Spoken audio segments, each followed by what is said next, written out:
같이 나누겠습니다. 자, 우리는 각자 다 소명이 있습니다. 소명은 다른 말로 부르심이에요. 하나님의 부르심. 목적이 없는 게 없죠. 여기 있는 모든 물건들도 그렇고 모든 만든 것들이 만든 자가 있듯이 우리도 분명히 하나님의 부르심이 있습니다. 오늘 나는 왜 하나님이 나를 부르셨지? 나는 인생이 뭘까?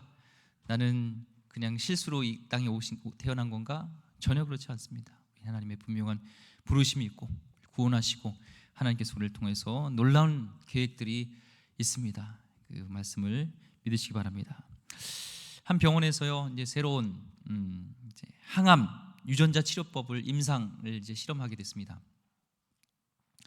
아직 검증되지 않은 거여서 이제 자원할 사람을 이제 모집했는데요. 2,000명인데 아직 검증되지 않은 이 치료법을 자기도 그것을 혜택을 보겠다고, 자기가 임상에 들어가겠다고 막 너도 나도 이 병원에 막 몰려 들어가서 이 북새통을 이루고 이 병원이 마비되는 그런 일들이 있었습니다.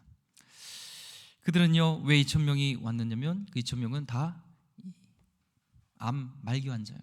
그래서 세상에 나온 치료법으로는 도의성 인생이 고칠 수 없다라는 거기 때문에 마지막 이 소망은 아직 검증되지 않았지만 임상 그 치료법이었어요.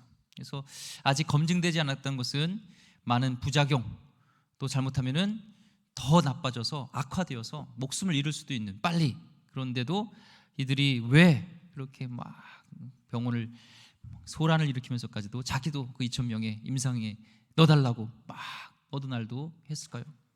그 이유가 뭘까요? 살기 위해서죠.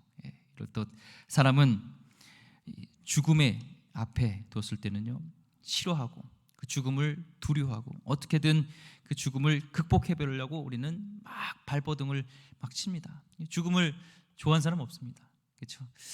누구도 그런 말 있잖아요. 우리 어르신들이 거짓말 중에 아휴 빨리 죽어야 돼 이 말은 절대 믿지 말라 그러는데, 우리 죽기는 물론 하늘나라가 있지만 우리 여기서 죽을라 당장 죽으세요 그러면은 좋아할 사람은 아무도 없습니다. 그렇죠? 빨리 죽으실래요? 완전 거기에 다 저잖아요. 그만큼 인간은 죽길 싫어하는데요, 오늘 주님께서는요 지금 이제 당신의 죽음의 이 목전에 앞에 있는 거예요. 누구보다도 자기가 이제 죽을 때를 정확하게 아셨고요, 또 어떻게 십자가에서 죽을지를 다 아셨어요. 찢기까지 고통을 당하면서 십자가에서 물과 피를 다 흘려서 죽여야 될 것을 분명히 그런 상황이라면 아까 2,000명의 임상에 자기도 동참해달라 하는 것처럼 어떻게든 이 죽음을 피하려고 가진 발버둥을 치든지, 이것이 인지상정 아니겠습니까? 그런 초를 다투는 긴박한 순간에 주님은 오히려 우리 지난 시간에 배웠잖아요, 제자들에게 위로와 격려를 하시죠. 요한복음 16장 마지막 33절 말씀에 이것을 너에게 이르는 것은 너희로 내 안에 평안을 누리게 하려 함이라. 세상에서는 너희가 환난을 당하나 담대하라, 내가 세상을 이기었노라 하면서 이미 예수께서 오히려 이제 죽음을 앞둔 예수님께서 오히려 제자들을 격려하고 담대하라고, 세상을 내가 이겼어, 죽음을 내가 극복했어 하면서 이렇게 격려하는 것을 보게 됩니다. 예수님은 어떻게, 왜 끝까지 흔들지 않고 당신이 걸어가야 될 그 사명, 소명, 그 십자가의 길을 마다하지 않고, 죽음을 마다하지 않고 발버둥 치지 않으시고 그 길을 묵묵히 순종하며 갈 수 있었는가? 그 이유가요, 오늘 말씀의 1절에 나와 있습니다. 1절 말씀 우리 같이 읽어보겠습니다. 예수께서 이 말씀을 하시고 눈을 들어 하를 우러러 이르시되 아버지여 때가 이르렀사오니 아들을 영화롭게 하사 아들로 아버지를 영화롭게 하게 하옵소서. 아멘. 예수님은요 종종 이 나사로를 살릴 때도 그렇고 이 하늘을 우러러라는 말씀이 많이 있어요. 하늘을 우러러, 이게 영어로는 lift up, 들어 올리다, 고개를 들려 올리다는 거예요. 지금 예수께서 말씀하시는 이 때가 시간적으로 봤을 때는요, 새벽일까요? 아침일까요? 낮일까요? 저녁일까요? 밤이에요. 그러면 하늘을 우러러 보면요 별이 아름답게 빛나겠죠? 지금 예수님께서 별을 보고 싶으셔서 하늘을 우러러 보신 거죠? 왜 대답이 없으세요? 지금 하늘을 우러러 보는 것은 별을 보려는 게 아니에요. 바로 뭐예요? 하나님을 우러러 보는 것이죠. 겸손하게 하나님을 우러러 보는 거예요. 하나님과 함께 동행하지만 하늘 항상 하나님을 위해 경외하는 마음으로 겸손하게 그 소명을 감당하는 것이죠. 지금 죽음의 목전에 있는데요, 지금 예수님은 그 두려움을 회피하지 않고 당당하게 그 소명의 길을 갈 수 있었던 이유는요, 하나님을 우러러보고 계셨기 때문인 것입니다. 우리 눈을 들어 하나님을 우러러보는 자만요, 어떤 상황 속에서도 우리의 삶을 하나님께 딱 맡길 수가 있었어요. 우리는 어떤 상황에도 하나님을 우러러봐야 돼요. 여러분이 사명의 길을 걷고 있습니까? 그 사명의 길을 갈 때 우리는 힘든 일이 있어요. 어려움도 있어요. 낭망할 일도 있어요. 그럴 때 어떻게 돼요? 잠시 멈춰서 하나님을 바라봐야 돼요. 주님이 함께 하신 것을 알아야 돼요. 그래야지 이런 죽음 앞에서도, 하나님의 그 소명을 가는데 어려움 앞에서도 우리는 다시 극복하고 가는 거죠. 그렇지 않나요? 마찬가지, 목회자도 마찬가지고요. 여러분도 마찬가지잖아요. 갈 때 항상 행복하고 항상 기쁘고 항상 성령 충만하고 항상 아무런 문제도 없고 그런 일만 있으면 얼마나 좋을까 생각하지만 그런 일만은 없습니다. 한 주간 동안 삶을 돌아보세요. 목사님, 저는 고공행진을 했습니다. 고공행진, 신앙을 이렇게 고공행진, 항상 구름 위에 뛰듯이 이렇게 걸으면서 이렇게 행복하게 신앙생활 했습니다 하는 분은 발을 들어보세요. 없죠. 때로는 밑바닥으로 내려가기도 하고 다시 우리 일어나기도 하는데 어떻게 해요? 주님을 바라보면서 주님의 십자가를 다시 바라볼 때 우리는 다시 일어나게 되는 것이죠. 이 수십 년 전에요, 일본에 이 나가오라는 목사님이 계셨습니다. 이 나가오라는 목사님이 이 크리스찬들이, 지금도 뭐 크리스찬들이 별로 없죠. 일본은요, 복음화율이 굉장히 낮습니다. 특별히 이제 그리스도인이 한 명도 없는 이 지역에 가나사와라는 부근에서 개척을 하셨어요. 개척 멤버는 몇 명 안 됐습니다. 사모님, 자식들 뭐 이렇게 해가지고 밖에 없었어요. 한 달 동안 계속 설교를 했습니다. 그런데요, 식구가 안 늘었어요. 사모님, 자식들 똑같아요. 6개월이 지났어요. 와, 6개월이 지났는데도 똑같아요. 사모님, 자식들. 1년이 지났습니다. 그래도 사모님, 자식들 없어요. 그렇게 2년, 3년, 4년, 5년이 됐습니다. 여러분 생각해 보세요. 5년이 됐는데 성도가 한 명도 없다고 생각해 보세요. 굉장히 기쁘겠죠. 낙심이 됩니다. 그렇죠? 저도 목회하면서요, 이 새벽 예배 때도 그렇고 수예배 때도, 금요일 때, 뭐 주일 예배 때도 그렇고요, 이렇게 성도들이 많이 있으면은 뭔가 이렇게 힘이 나요. 뭔가 모르겠지만. 근데 보여야 될 부분이요, 안 보이면 뭔가 걱정이 돼요. 왜 성도님이 안 오셨지? 아프신 건 아닌가? 무슨 일인가? 혹시 내가 말을 실수한 건 없나? 막 이러면서 나에게 문제를 돌리면서 많이 낙심이 됩니다. 그런데 1년도 아니고 1년도 힘든데 5년 동안 아무도 성도님이 없어요. 가족 외에는. 그럴 때 얼마나 낙심되겠습니까? 근데 이 목사님이요, 나가오 목사님은요, 끝까지 하나님을 바라봤어요. 드디어 5년째 될 때 한 청년이 이 교회에 찾아왔습니다. 얼마나 기뻐요. 일꾼이 필요한데, 물론 연세 드신 분, 어르신도 귀하지만 우리 젊은 청년들 귀하잖아요. 우리 오늘 새로운 우리 새신자 같은 우리 시혁이, 또 우리 한결이, 우리 건우, 건, 다 우리 또 인찬이, 인결이도 귀하잖아요. 우리 다음 세대들이요. 그렇죠? 젊은 세대들이 뭔가 더 힘이 나잖아요. 저도 그래요. 어르신 있을 때도 기쁘지만 또 젊은 사람들이 오면요, 기뻐요. 와, 다음 세대들이 꿈이다, 희망이다. 청년이 왔습니다. 그런데 이 청년이요, 이 폐병이 있는 거예요. 지금은 뭐 폐병 많이 낫잖아요. 근데 당시는 이 폐결핵, 이 폐병 하면요, 저주의 병, 절망 많이 있는 거였어요. 근데 이 나가오 목사님은요, 그 한 청년을요, 극진하게 잘 보살폈습니다. 사랑으로, 그리스도의 사랑으로 잘 보살폈어요. 이분이요, 이 청년이요, 거기에 감명을 받아서 예수님을 구주로 영접합니다. 그리고요, 그 교회 성도가 돼요. 그분이요, 그 유명한 일본의 빈민의 이 성자 아버지라는 가가오 도요히코 목사님입니다.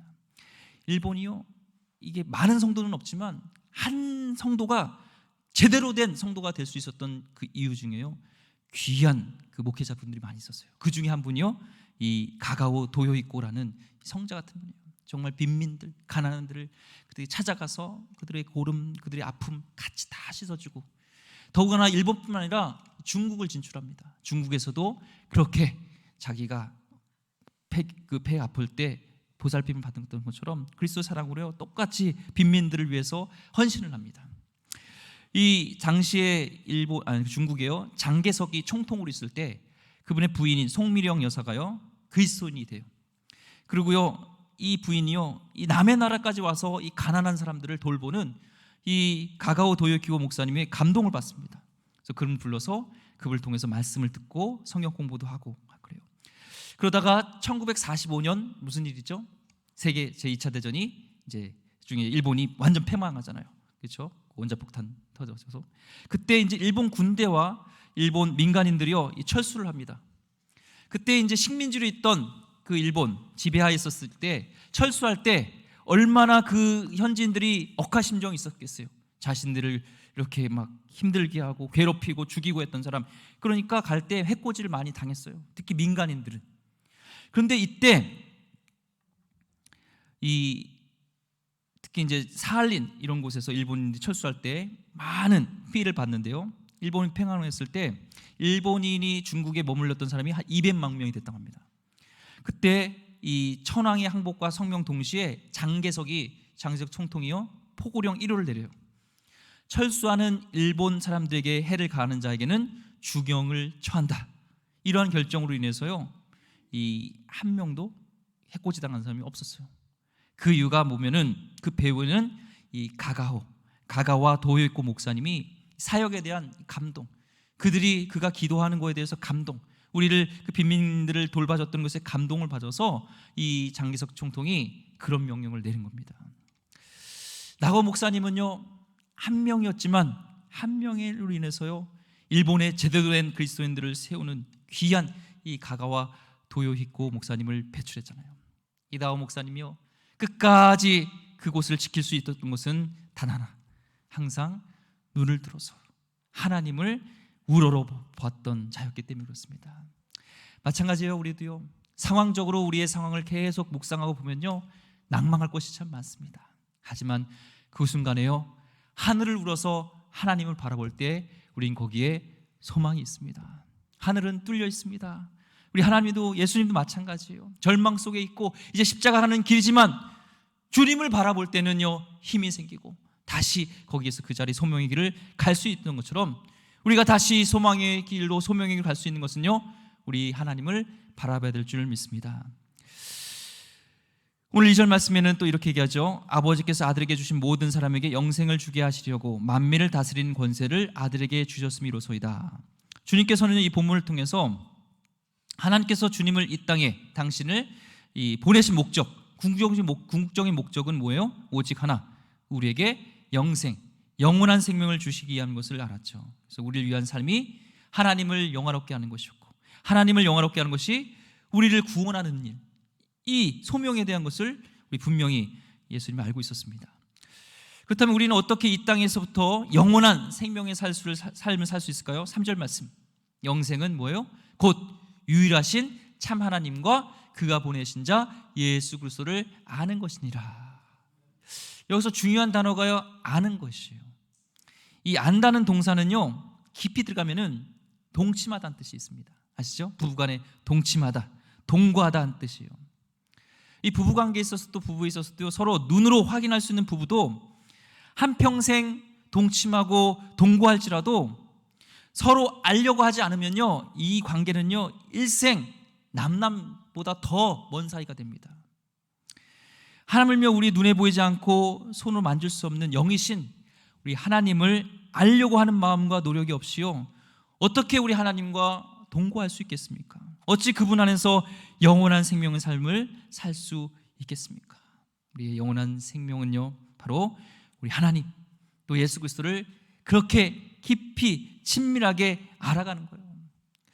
우리는요 평생은 우리 하나님을 알아가는 여행입니다. 이 자리에도요 하나님을 알아가는 거예요. 말씀을 통해서 하나님을 아는 겁니다. 하나님을 증거하고 있는, 예수님을 증거하고 있는 것을 알아가는 것이죠. 근데 우리는 유한해요. 다 알 수가 없어요. 개미가 이 사람의 뜻을 알 수 없듯이 우리 인간이 하나님을 다 알 수 없습니다. 하지만 주님을 알려고 노력하고 주님을 더 깊이 알고 주님과 더 친밀해지고 주님을 알아가려고 할 때 하나님은 우리에게 당신을 드러내시고 하나님 뜻을 보여주시고 하나님 사람이 얼마나 큰지를 경험케 하시는 줄 믿습니다. 이 부르심이 합당한 삶을 위한 소명찾기라는 케빈 K 마리 브랜베리, 발음이 잘 안 되네요. 브랜플렉이란 분이 쓰신 분이 있어요. 이 소명이라는 오스간이 그 소명이라는 책이 있는데 그것에 대한 어떤 이 실전적인 책이거든요. 그래서 우리는 이 부르심이 있다는 거예요. 1차적 부르심이 있고 2차적 부르심이 있는데 먼저 우리는 어떤 일로 부르심을 받기 전에 어떤 to do 뭔가를 하기 전에 먼저 중요한 것은 to be 우리가 어떤 존재인가를 알아야 된다는 거예요. 우리에게 1차적 소명은 바로 예수 그리스도에 대한 믿음을 통하여 하나님과 인격적인 관계를 갖는 것, 하나님과 친밀해지는 것, 이것이 우리에게 1차적 소명이라는 거예요. 뭔가 하기를 앞서서 뭔가를 이렇게 업적을 이루기 위해서 그 전에 우리는 하나님과 더 깊이 친밀함 속에서 예수 그리스도를 알아가야 된다는 거예요. 성경은 하나님이 우리를 그분의 아들 예수 그리스도와 교제하도록 먼저 부르시고 있다는 거예요. 저와 여러분요, 하나님의 자녀입니다. 하나님은요, 우리의 아버지십니다. 하나님 우리와 함께 하십니다. 이게 입으로 관념으로 아니라 정말 하나님을 더 친밀함 속에서 알아가야 돼요. 이보다 더 중요한 것이 없어요. 그분과 깊은 관계로 이렇게 전인격적으로 예수님과 친밀한 우린 관계 속에서 있을 때 이제는 우리를 2차적 부름으로 우리를 소명으로 부르신다는 거예요. 부모로서, 배우자로서, 직원으로서, 사장으로서, 학생으로서, 교회 구성원으로서, 시민으로서, 친구로, 이웃 등의 이런 2차적 소명을 우리에게 맡기신다는 겁니다. 그래서 먼저는 우리가 예수님을 더 깊이 알아가는 것, 하나님을 더 깊이 알아가는 것이 중요하죠. 이 종교개혁에서도요 중요한 기여를 했습니다. 하나님 말씀을 어떤 권위보다 위에 놨던 것. 당신은 교회, 교황, 사제 권위가 최고였잖아요. 사제가 성경 읽지 마 하면 안 돼요. 읽지도 못했지만 라틴어로 돼 있고 그래서. 그런데요, 이 종교계의 중요한 기여 하나는 직업적 소명을 발견하게 한 겁니다. 당시에 이 성직이라고 하면 사제, 지금 따지면 목회자만 성직이라고 했어요. 하지만 우리가 모든 것이 성직이다, 하나님을 영화롭게 하며 이웃을 위한 것이라면 그것은 성직이다라는 직업적 소명을 발견하게 했다는 것이 이 종교개혁의 중요한 의의가 있습니다. 로마서 14장 7절 8절 말씀에 보면요 이런 말씀이 있죠. 우리 중에 누구든지 자기를 위하여 사는 자가 없고 자기를 위하여 죽는 자도 없도다. 우리가 살아도 주를 위하여 살고 죽어도 주를 위하여 죽나니 그러므로 사나 죽으나 우리가 주의 것이로다. 그렇죠? 이거를 직업에 접목시킨다면요 우리 크리스찬들, 하나님을 아는, 예수 그리스도를 아는, 그래서 영생을 얻은 그런 우리는요 이제는 직업을 가질 때 뭘 우선시해야 돼요? 직업을 선택할 때 주님을 위한 결정이죠. 살아도 주를 위해, 죽어도 주를 위해, 이 직업을 선택해도 주를 위해, 이 직업을 선택해도 누굴 위해? 주를 위해서 선택하는 것이죠. 그런데 모든 직업이 다 가능할까요? 모든 직업이 다 가능할까요? 이 식물에는 젖붙이기라는 게 있습니다. 젖붙이기 아세요? 이 뭐죠? 귤나무가 있고요. 귤나무에다가 이 탱자가지를 이렇게 젖붙입니다. 그러면 이 탱자가지에는 어떤 열매가 맺힐까요? 귤나무의 탱자가지. 탱자가 열립니다. 근데요, 사과나무나 상수리나무에 귤가지를 젖붙이면은 어떤 열매가 맺힐까요? 사과나무나 상수리나무에 귤가지를 딱 젖붙이면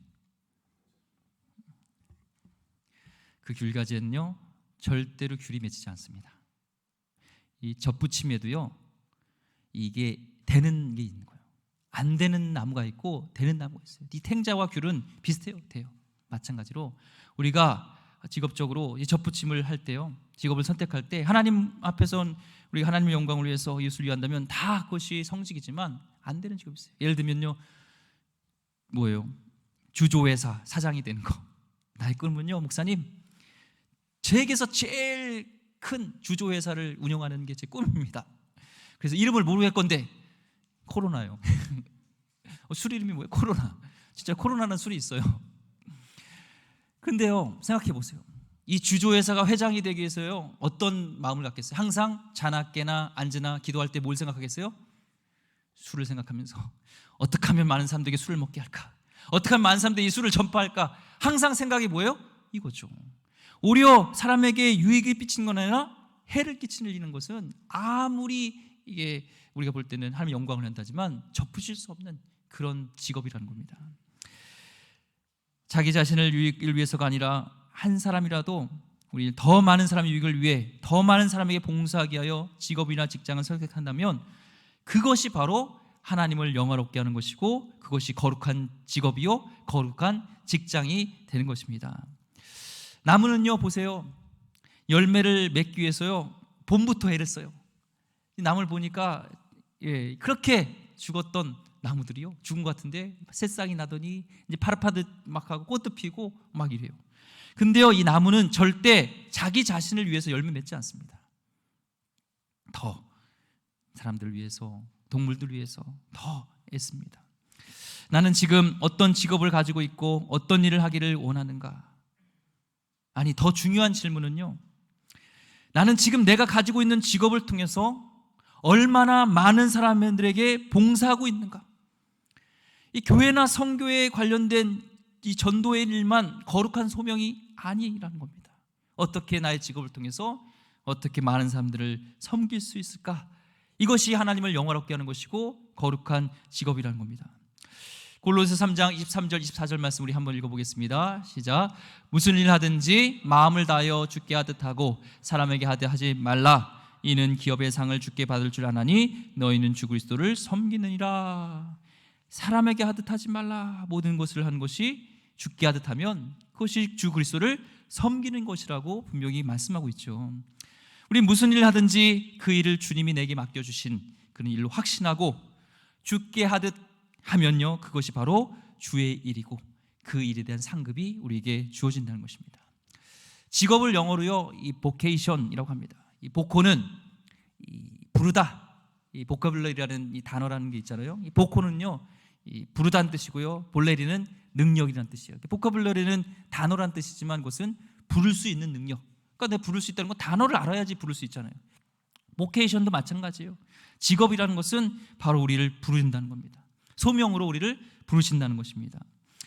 예수님은요, 자신의 소명의 실현이 어떤 결과를 가져올 것인가를 명확하게 기대하고 계셨고요, 그 기도의 고백이요, 오늘 말씀에 나와 있습니다.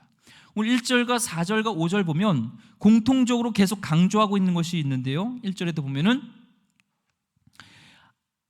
아버지를 영화롭게 하게 하옵소서. 4절 말씀에서도 이 세상에서 아버지를 이 세상에서 영화롭게 하였사오니, 5절 말씀에서도 아버지와 함께 하셨던 영화로서 계속 영화 이래요. 이게 무비인가요? 아니죠. 글로리파이, 하나님을 높이고 하나님을 영화롭게 하는 것, 하나님께 영광 돌린 것, 이거잖아요. 그러니까 모든 소명의 목적은요, 소명을 주신 하나님 아버지를 높이는 것, 하나님을 영화롭게 하는 것, 이것이 우리의 소명이 되어야 된다는 겁니다. 유명한 한 목사, 이 지망생이었던 분이 있어요. 유럽에서요. 그분은 이제 아버지가 목사님이었고, 그래서 아버지의 또 이 간절한 소망에 따라서 목사가 되려고 시험을 봤습니다. 당시에는요, 지금도 그렇죠, 미국도 그렇고, 이 목사 자격증을 얻기 위해서는요, 이 고전어, 이 히브리어, 라틴어 이런 시험을 봐야 되는데 다 떨어졌어요. 라틴어, 히브리어 다 떨어졌습니다. 그래도 포기할 수 없어서 이 탄광촌에 가서 평신도 선교사로서 이 자원하면서 나갔는데요, 좋은 결과를 맺지 못했어요. 복음을 전해도 잘 받아듣지 않고 결과가 좋지 않았습니다. 근데 고민하다가요, 그림을 그리고 싶었어요. 그림을 그린 걸 좋아했습니다. 그래서 그림을 그렸습니다. 그 그림을 그리는데 그렇게 희열이 느끼고 기쁨이 넘치는 거예요. 행복감을 느꼈어요. 그래서 동생에게 복음 전하러 갔다가 이렇게 편지를 썼습니다. 동생 이름이 태호였어요. 태호에게 이런 고백을 합니다. 광부들과 직공들은 다른 장인들과 다른 대우를 받고 있다. 참으로 딱한 일이다. 언젠가 이 이름 없고 알려지지 못한 이들을 제대로 그림으로 그려 세상에 보여줄 수 있다면 나는 참 행복할 것이다 하면서 이 주신 달란트, 이 그림을 통하여서 하나님을 영화롭게 했던 사람, 이 사람이 누구냐면요, 그럼 나중에 고백하는데요, 동생이 다시 편지를 보냅니다. 이제 내가 해야 할 일은 분명하다고 생각해. 그것은 이제는 그림을 그리기 위해 나는 최선을 다하겠다는 거예요. 그가 바로 유명한 화가 빈센트 반 고흐입니다. 그는 말년에요, 이 별이 빛나는 밤에라는 그림을 그렸어요. 작품을 남겼어요. 보면은 지금 다 잘렸는데 12개의 지금 이 별입니다.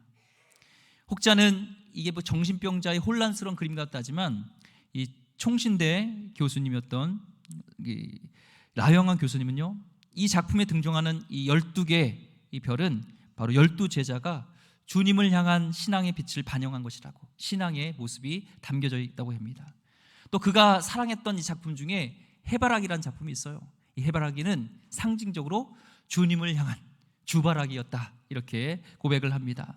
또 그가 더 잘할 수 있는 그림으로 하나님께 영광을 돌리기를 원했고, 그가 젊은 날에 진정한 소명을 찾아 방황할 때 그렸던 그림이 바로 낡은 구두 한 켤레예요.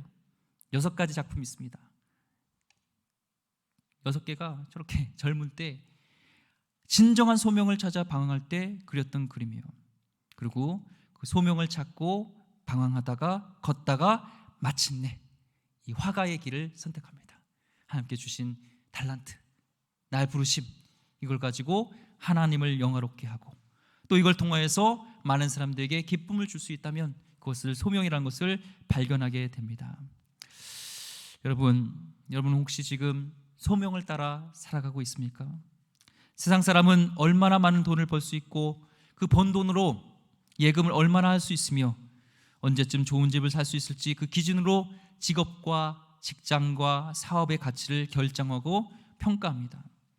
하지만 우리가 먼 훗날에요, 하나님의 부르심을 받았을 때 하나님께서는 너는 너의 직업을 통해 얼마나 많은 돈을 모았느냐 이렇게 물으지 않으실 것입니다. 얼마나 큰 집을 샀느냐 이렇게 묻지 않을 것입니다. 대신 너는 너의 직업을 통하여 얼마나 많은 사람들에게 봉사를 했고 얼마나 하나님과 사람을 사랑하며 살았는가 이렇게 물으실 것입니다. 오늘 4절 말씀에 아버지께서 내게 하라고 주신 일을 내가 이루어 아버지를 이 세상에서 영화롭게 하였사오니.